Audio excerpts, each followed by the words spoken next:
Hey creative souls, word witches, writers, so happy that you've tuned in. It's good to see you here. If you're a person who actually gets your butt in the chair and writes, but you're not sending out your work, this video is for you. I know plenty of people who say they write just for the pleasure of it and they have no intention of submitting their work. And I get that. I could easily do this myself, and I did for many years. And I will admit, I am not a chronic submitter of my work. I'm a slow writer. My process is very slow. It takes me a long time to finish a single short story. But I think submitting our work is very, very important. And so I always encourage people to do this, just as much as I encourage myself to do it. So in this video, I want to talk about where and how to submit your work for publication. And this is really important. So please start doing this because the world needs your stories. It really does.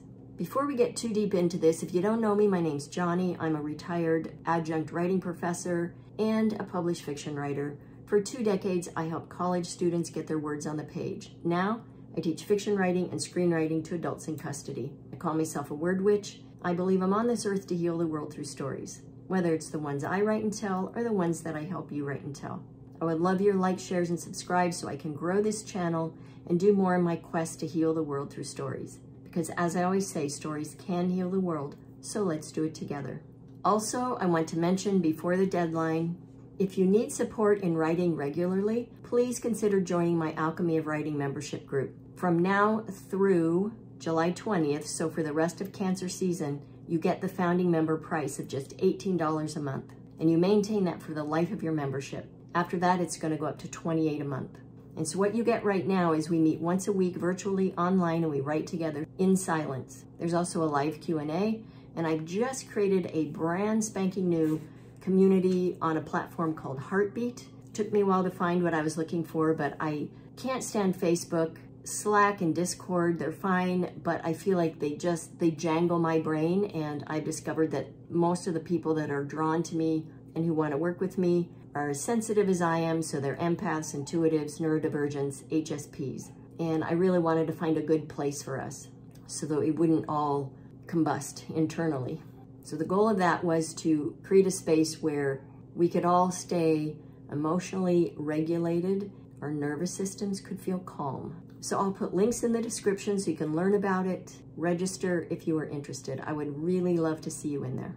Okay, so let's get to the business of where and how to submit your work. There's so much I could say about this. Honestly, I could go down a big, deep rabbit hole. So what I'm gonna do is do a kind of overview and talk about where to find the best places to submit your work and then how to systematically do that so it doesn't start to feel like one more daunting task on your list of already too many things to do. The good news in some ways is there are more options than ever in terms of where you can submit your work. And so I know that can be overwhelming as well. But I want to share with you 3 of the main places that I go to find places where I want to submit my work. Because when we're faced, for me anyway, and I know many of you, when we're faced with too many options, then paralysis kicks in and our brain just goes, nope, I'm not doing that. Before I get to my top 3, I want to mention Writer's Market, because Writer's Market has been for, I don't know how long, honestly, kind of the Bible, even though there are many versions of it.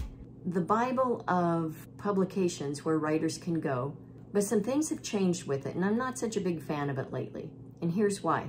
So many years ago, you could go to the library and they're big fat volumes like this. So there's a main Writer's Market, and then they also have specialized ones for novelists and short story writers. They have one for poets. They have one for children's book writers and illustrators. They have one for agents, and they may even have one that's specific to romance writers. I'm not sure about that. So each one of these is about this fat. And I used to love going to the library and just kind of combing through it and finding the ones that best suited me. Then they moved to online, and you could go there and use the database and look things up, which was a bit more handy. You can go to the library now and get old versions of Writer's Market and check them out. Who knows how accurate they are, because some of the smaller publications come and go. And you can still go to the library and look at the current Writer's Market and use it on site. But here's what's happened with Writer's Market.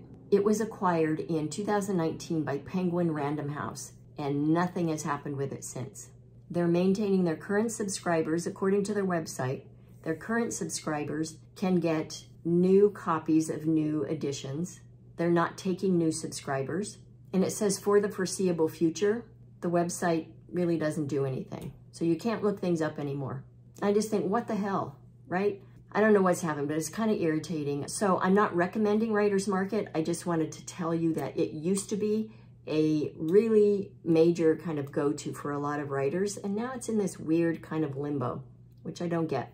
So now let's talk about the ones that will work for you. My first one is Poets and Writers, and I will put links to all of these in the description so you can go to them. Poets and Writers is great. So whether you subscribe to their magazine or not, you can go to that website and create an account. It's free, and you follow the blue tab, so it'll be kind of on the left side. There's a string of blue tabs kind of near the top in the center. Go to the one on the far left that says Publish Your Work, and it will take you to a place where you can filter your searches. So you can look for agents and small presses. You can look for magazines and journals.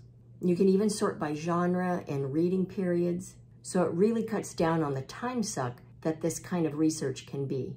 But it's really an essential part of our job as writers, unless we have an assistant that can do that for us, which someday that will be me. And then there's also Submittable, which a lot of you may know about. Again, you can create a free account. And on Submittable, you can not only just submit your work, but you can also find places where you can submit it. So from the main page, you go to the Discover tab, and you'll be taken to a list of open calls for submissions. And this area will give you an overview of what they're looking for, their deadline, and any cost involved. So many, if not most, magazines and journals these days have a submission fee. For regular submissions, I've seen a majority of them between $2 to $5. And then when you submit to a contest, of course, those go up, and I've seen those anywhere from $10 to $25, and some even more. But this is how they pay the people who win. I've seen a lot of them post a disclaimer that says, if paying the submission fee would cause a financial hardship for you, let them know, and they'll send you a link so you can submit without paying the fee. The thing is, one or two of these likely won't break the bank, but if you want to do a submission blitz like I do, then it can really get kind of spendy. There's also Manuscript Wish List. My nonfiction editor, Ali Shah, she's the owner of Indigo Editing, Design, and more. She recently told me about Manuscript Wish List, and I'm really liking it. It's a great platform for searching for agents and editors. When you click on the Find Agents and Editors tab and then select Agents from the drop-down, you're taken to a long list of agents that clearly state the agency they're with and what they're looking for in terms of manuscripts.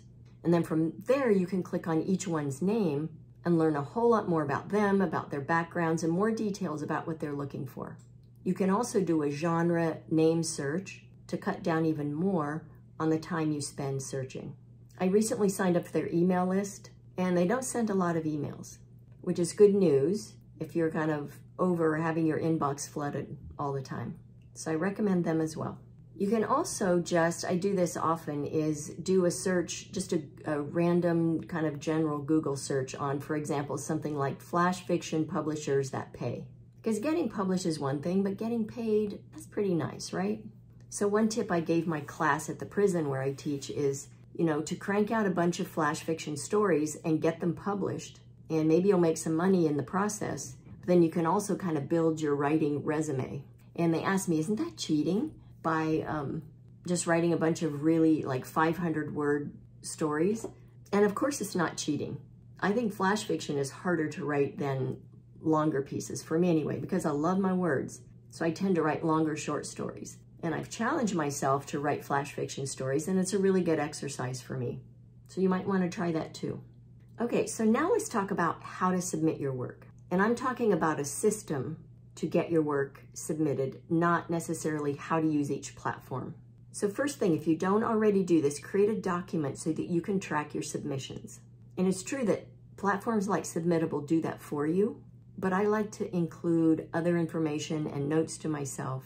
So for my short fiction, I keep a document that I've made in Excel or Sheets with headings like publication name, so the name of the journal or magazine, word count limit, reading period, link to guidelines, link to submission page, reporting time. So it's always nice to know if it takes them a month or 6 months at a glance, right?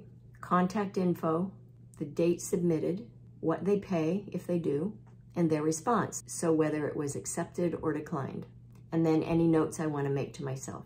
So I mentioned Ali Shaw earlier. She suggested for my novel submissions that I create a similar document. So I have a separate one for my novel than all of my short stories. So the short story one gives me an at a glance, and in the Excel or the Sheets document, I create a tab for each short story that I am submitting so I can track them that way.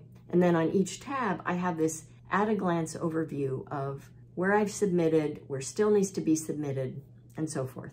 And then I've created this one specific to my novel. And Ali's suggestion was that I do some research, find a bunch of agents, and then submit to my first 6. And then as I've gotten declines from those, then I submit to yet another one. And I've been staying pretty true to that method. Although, like I said earlier, I sometimes do these submission blitzes where I might, sit down and do an extensive search and find a bunch of new agent names and just kind of be chomping at the bit. And so I will submit to all of them at once.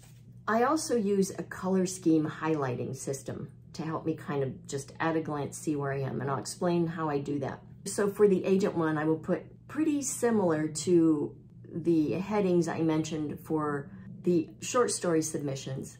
And so I will have the agent's name on the left instead of the publication, and then I will also add the agency they're with, et cetera, et cetera. The ones that I have yet to submit to, but I want to, I highlight those, the whole row, in green.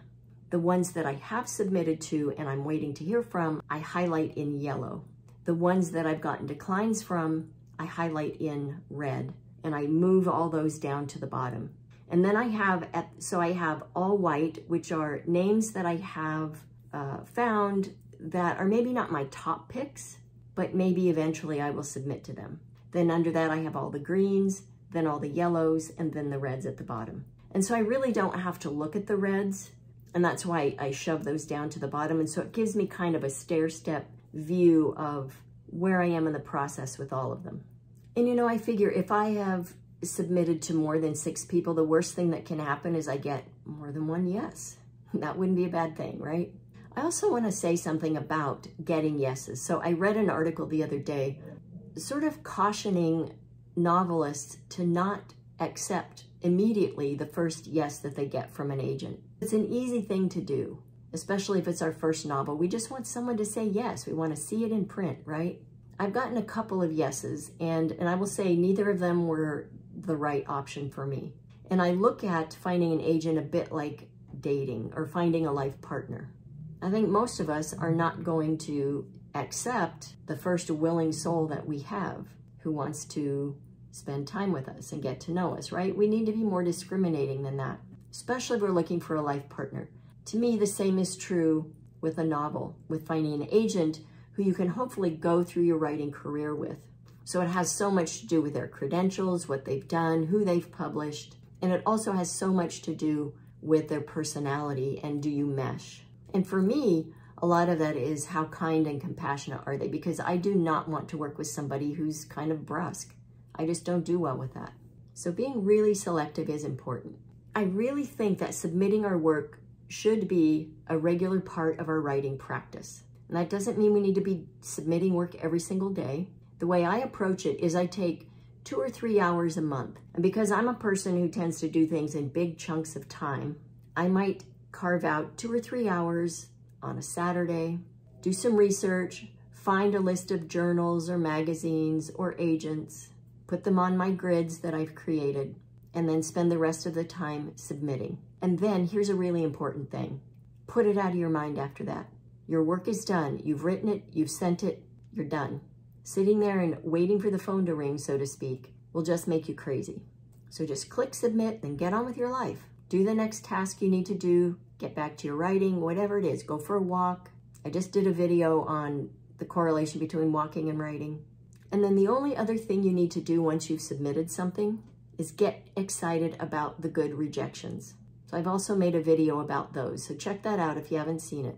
Celebrate those, in fact. And by good rejection, I mean you hear back from a magazine or a journal and they say, this one isn't quite right for us, but please send us some more of your work. So do that, follow up, get to work on polishing or creating a new short story that you can then send to them and send it to them and remind them that they asked you to do that. And as for the straight up rejections and the ghosters, fuck them. Like seriously, just do. They don't matter.